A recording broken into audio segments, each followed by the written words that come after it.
Good morning students. हम पारितंत्र या ecosystem के बारे में पढ़ रहे हैं, जिसमें हमने पिछले लेक्चर में कार्बन चक्र के बारे में जाना। आज हम जानते हैं फास्फोरस चक्र के बारे में। पारितंत्र में फास्फोरस चक्र किस प्रकार चलता है, इकोसिस्टम में फास्फोरस साइकिल जो है वो किस प्रकार चलता है, ये हम अध्ययन करेंगे, स्टडी करेंगे। इकोसिस्टम में पौधों को अपने पोषण के लिए अकार्बनिक फास्फेट की आवश्यकता होती है। मतलब जितने भी उत्पादक चक्र हैं जिसमें हमने देखा पौधे जो है उत्पादक के श्रेणी में आते हैं और अपने पोषण के लिए इनको अकार्बनिक फास्फेट की बहुत ही ज़्यादा आवश्यकता होती है। और ये अकार्बनिक फास्फेट जो है वो पौधे अपने जड़ों के द्वारा पानी के साथ भूमि से अवशोषित करते हैं।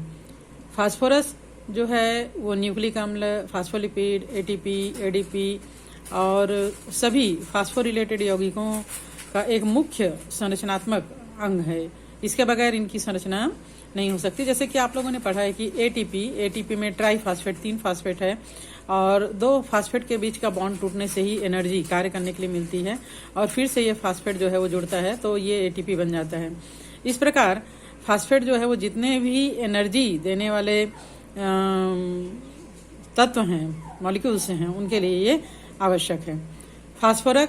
फास्फोरस जैविक तंत्र में एक प्रमुख भूमिका निभाता है और जीवों में ये अन्य तत्वों के मुकाबले में अधिक मात्रा में फास्फोरस जो है वो बहुत अधिक मात्रा में उपलब्ध होता है।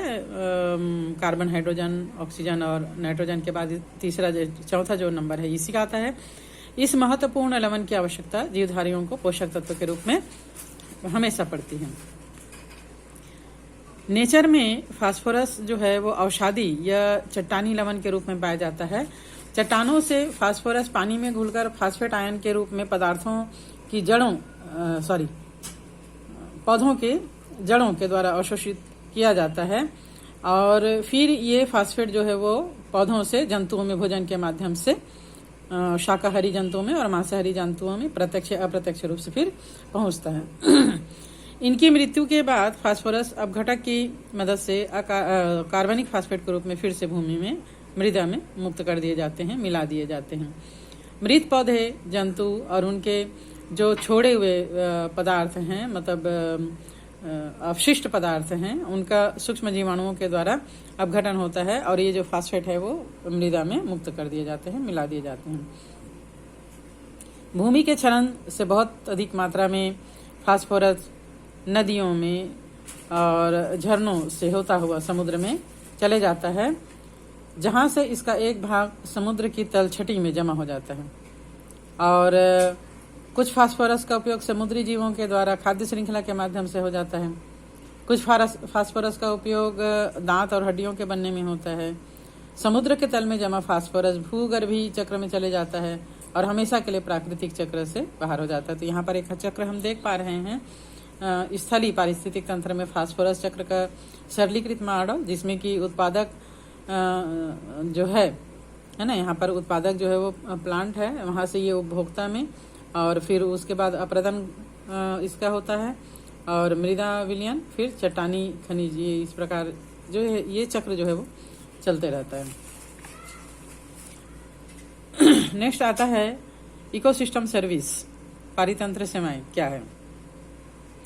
किसी भी पारिस्थितिक तंत्र में, जो कि एक स्वस्थ पारिस्थितिक तंत्र है, इकोसिस्टम है, विभिन्न प्रकार के पर्यावरणीय, आर्थिक और सौंदर्यात्मक वस्तुएं और सेवाओं का आधार ये होता है। पारितंत्र के यानी इकोसिस्टम के प्रक्रिया के उत्पादों को पारितंत्र सेवाओं के रूप में जाना जाता है। इसे एक उदाहरण के रूप में समझा जा सकता है। ये एक स्वस्थ वन पारितंत्र उचित मात्रा में ऑक्सीजन गैस मुक्त करके वायुमंडल को शुद्ध रखता है। इसके अतिरिक्त मृदा क्षरण को रोककर बाढ़ों से हमारी रक्षा करता है। पोषकों का जो चक्रण होता है उचित वर्षा के द्वारा सूखे से बचाव करता है। जैव विविधता से विभिन्न जीवों और मानव की आवश्यकताओं की पूर्ति करता है। इस प्रकार अनेक कार्यों का संपादन एक स्वस्थ वन से होता है। इनके सेवा की गणना करना एक कठिन कार्य है ना। मतलब जो चीज़ें हमें प्रकृति से मिलती हैं उनकी तुलना नहीं किया जा सकता। स्वस्थ वन की कमी होने के कारण ही आज जो है जंगली जीव, शेर, बाघ, ये सब प्राकृतिक वास स्थान से कभी शहर की ओर और कभी मानव बस्तियों या अन्य स्थानों की ओर पलायन कर रहे हैं। और इसके टोटल जिम्मेदार जो है वो मानव ही है। मानव पर्यावरण को प्रदूषित कर रहा है, जंगलों को काट रहा है, जिसके कारण ये परिस्थिति बनी है। हाल में रॉबर्ट कॉन्सेटाइजा और उनके सहयोगियों ने प्राकृतिक सीमाओं की कीमत निर्धारित करने का एक प्रयास किया था। इन लोगों के अनुसार जो मूलभूत पारिस्थितिक तंत्र है उनकी सेवाओं की कीमत लगभग 33 ट्रिलियन अमेरिकन डॉलर होना चाहिए।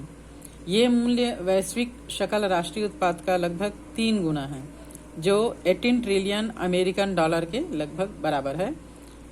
पारितंत्र की विभिन्न सेवाओं की कुल लागत में से मृदा संरचना के लिए 50%, पोषक चक्रण और मनोरंजन प्रत्येक के लिए 10% से कम, वन्यजीवों की जलवायु, नीमन और वास स्थान प्रत्येक के लिए लगभग 6% के आसपास है। इस प्रकार विभिन्न पारिस्थितिक तंत्रों की सेवाओं की कीमत उनकी स्वस्थता पर निर्भर करता है।